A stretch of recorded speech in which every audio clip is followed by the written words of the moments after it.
Hey everyone, it's John. Today I'm going to do a video on route redistribution between OSPF and RIPv2, as well as configuring some stub areas and totally stub areas in OSPF.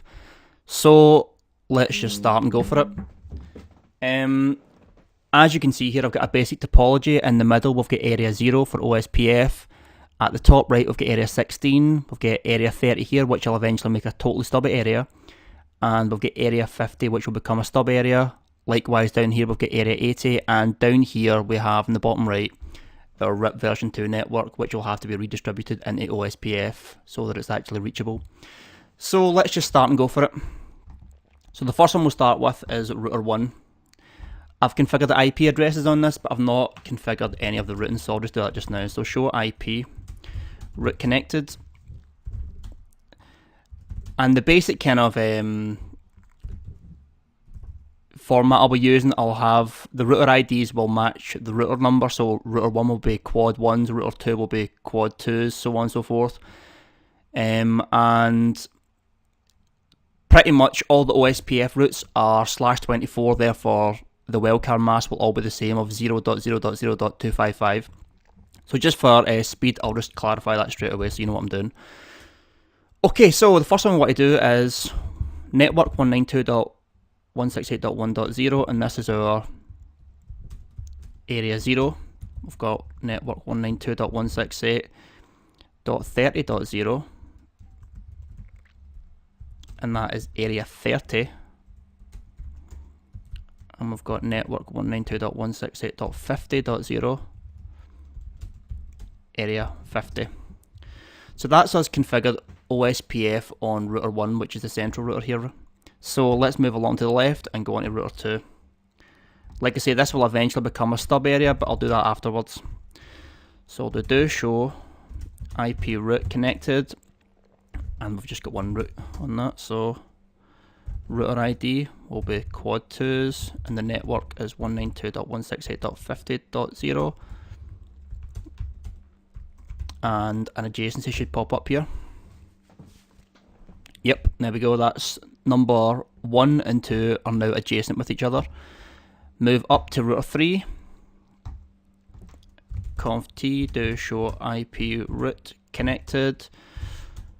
Yep, router OSPF process ID of 1, router ID, quad 3s, network 192.168.30.0.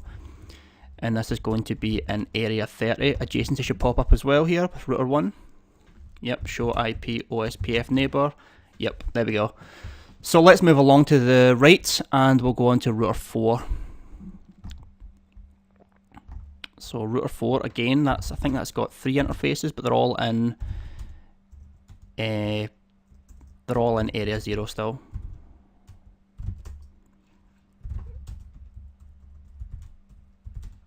OSPF 1, router IDs, quad 4s.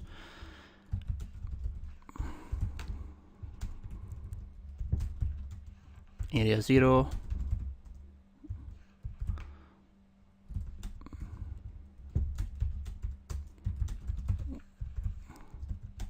Nope.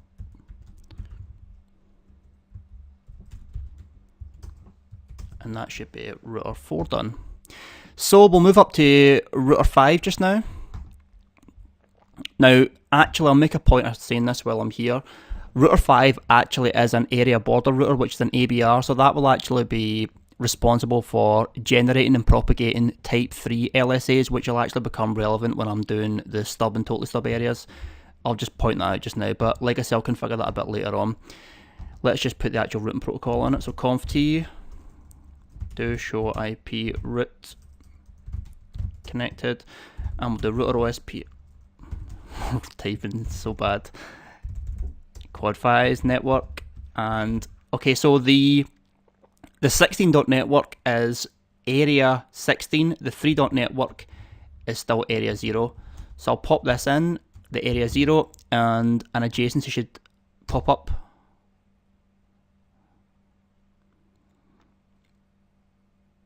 There we go. And the next one, no adjacency will come up with this one just now because we're waiting on the other routers to be configured up the top. So area 16, that's that one done. And now let's move down to router 8 just now. And as you can see, router 8 also is an ABR. It's got an interface in area 0, and it's also got an interface in area 80. So let's just configure them just now. So we'll do a conf t do show IP route connected, and we'll do a router OSPF process ID of 1. Router ID is quad 8s. And the 2.0 network should I say, is in area 0. Adjacency should pop up. There we go. And network 80.0.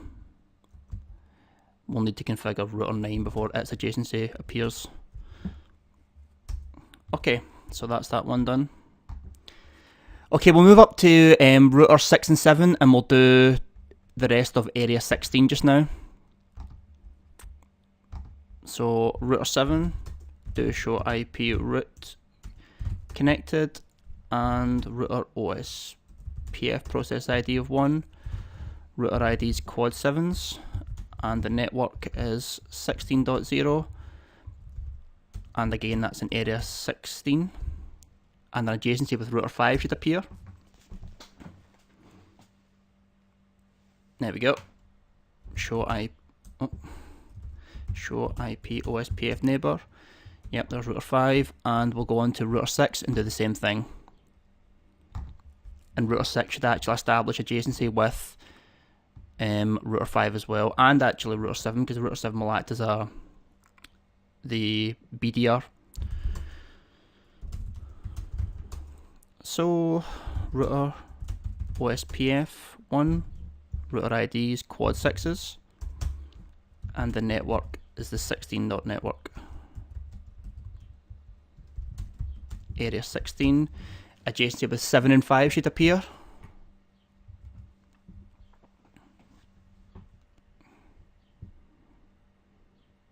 There we go.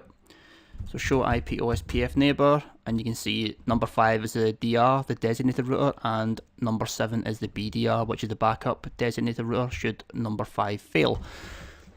Okay, now we've configured most of the network, but we need to go down to number 9. Number 9 in this particular topology is going to have a special role. That's going to be the ASBR, which is the Autonomous System Boundary Router. That's going to be responsible for generating and propagating Type 5 LSAs, which will become, again, relevant once I'm configuring more so, well, both stub and totally stubby areas. So let's do that just now. So router 9, let's move to it. We'll do conf t do show IP route connected, and we'll do router OSPF process ID of 1 still. Router ID is the quad 9s, and we'll do a network of 192.168 and 80.0. And we'll make that 80. Now, an adjacency with router 9, or rather a router 8 should appear. There we go. Now, you'll notice I've actually got two networks here, the 172.16 and the 192.168. I'm putting the 192.168.80.0 into OSPF, but as you can see, the 172.16.0.0/16 network, that's going to be a RIP route. So what I'll do is I'll make that RIP rather than OSPF, and it will then subsequently be redistributed into OSPF and back again. So version 2 will do no auto summary, and we'll do network 172.16.0.0, that one, and we'll move along to router 10, which will be exclusively a RIP router. Conf t. Actually, do you know what? I'll put a loopback on this as well. So I'll do a loopback 1 IP address, and we'll just make it 99 so it's quite visible, and just make it a /32. Okay, so conf t do show IP route. Okay, so this one is just going to be purely a RIP router. So router RIP version 2. Don't want to summarize, so no auto summary. and we'll put network 172.16.0.0, and we'll also put in the loopback. So that's that. Now if we go on to router 9, we should actually see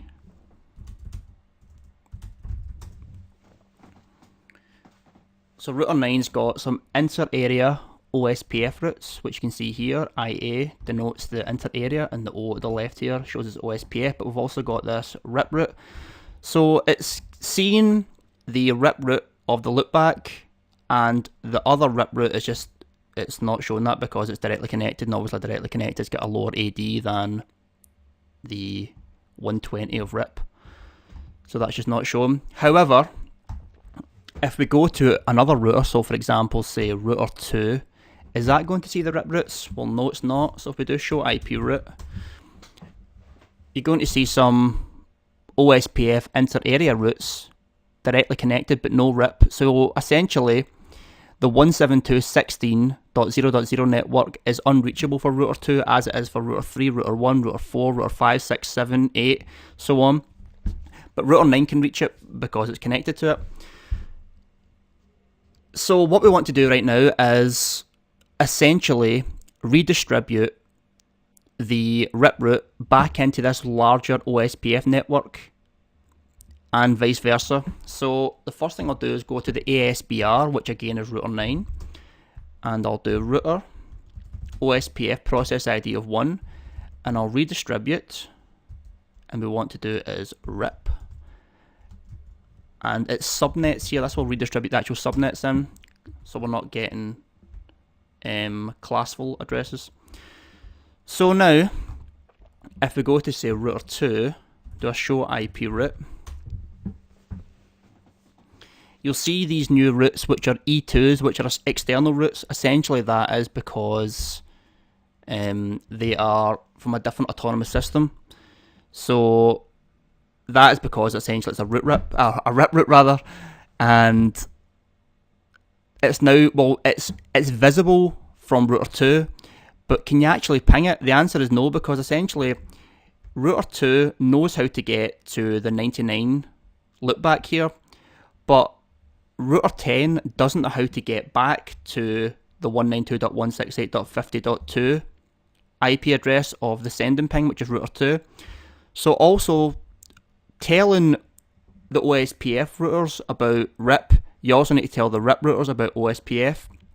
So let's go back to the ASBR, and we'll do conft and we'll do router RIP version 2, and we're going to redistribute OSPF with a process ID of 1 we used, remember.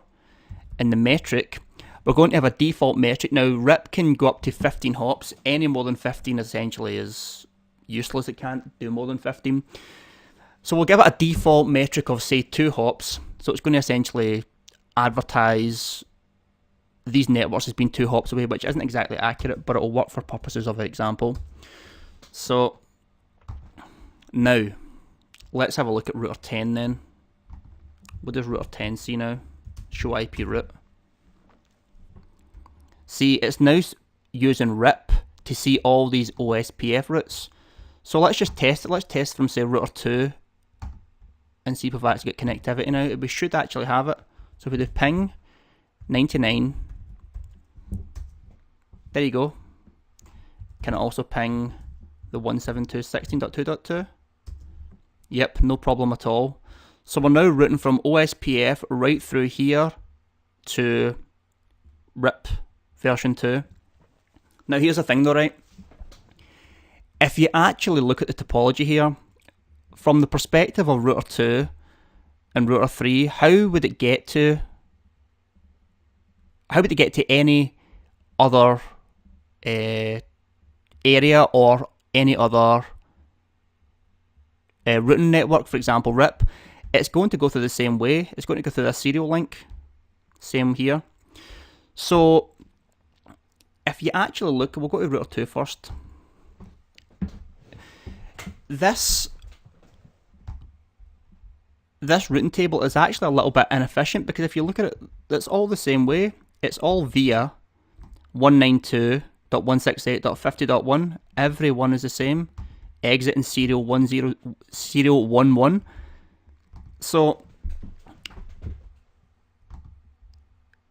let's just cut down on the required processing to handle this and make the routing table a little bit more efficient.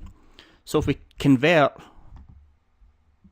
this area, area 50, into just a basic stub, and what this is going to do, that will cut out the external routes. So if we do router OSPF 1, and it's area 50 we're in, here, this one here, and we're going to make it a stub. Now watch this, once I put this in, the adjacency between router 2 and router 1 is going to come down, temporarily at least, until I configure router 1 again, because the stub flag has got to be set for the adjacency to stay up. So there we go. See, now you see the actual adjacency is forced to come down. With our show IP OSPF neighbour, we won't have any. Well, it's actually do, rather, that's wrong. We do, but it's down, should I say. It's not reachable right now. So to bring it back up, we'll go to router 1 and we'll match that in the same way. We'll do conf.tu router OSPF 1 and we'll do area 50, make that a stub. This should bring it back up again. So let's go back to router 2 again. And we'll do the same command, OSPF neighbour, and you'll see it's went from down back to full again. But here's the interesting part, right? Show IP route. You'll notice those E2 routes, i.e. the 172.16.0.0 network is gone, as is the 99 network. It's been replaced by this default. So it basically is saying any time you want to go to these networks, go via 50.1, which is exiting 0.11. So if you think, even though they're not in the routing table, can you still reach them? Well, yes, we can.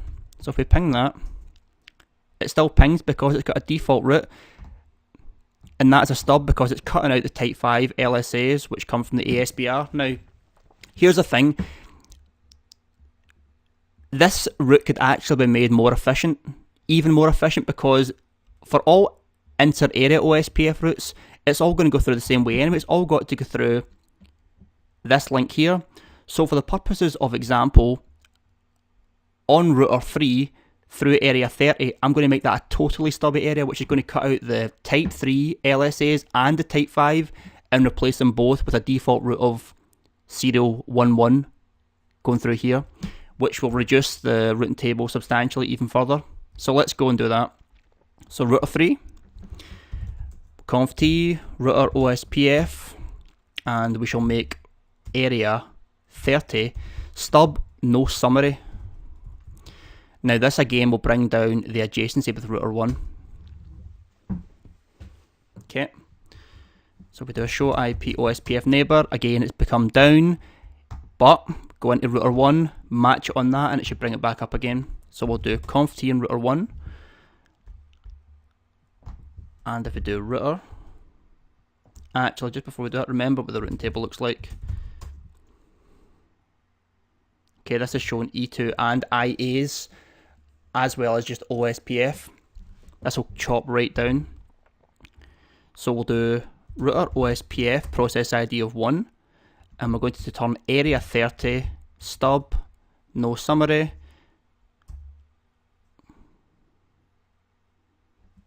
Control C that. And we'll go to router 1,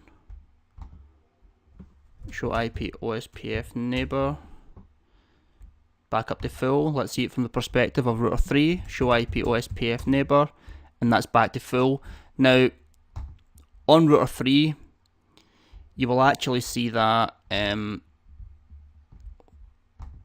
let's have a look, that the routing table should be really chopped down and really quite efficient right now. So show IP route, and look how short that routing table is. That's the entire routing table right there. All routes essentially have been replaced by a default route. However, you'll notice that from the perspective, it's not just like removed the routing from it, because, for example, router 8 can still see the 30.0 network, so show IP route.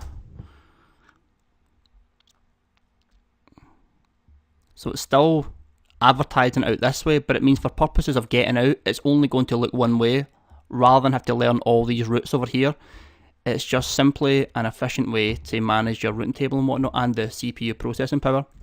So show IP route, it's just got that default route, so let's try to ping the furthest away, which is that loopback, 99. Do we have connectivity? We should do, and we do, and we'll ping 172.16.2.2, and we still have full connectivity. So that's a quick video on how to configure route redistribution from OSPF to RIP and RIP back to OSPF, as well as making the routing tables more efficient by using stub areas and totally stubby areas. So yep, that's the end of that video, and yeah, well, I'll see you guys soon. Bye.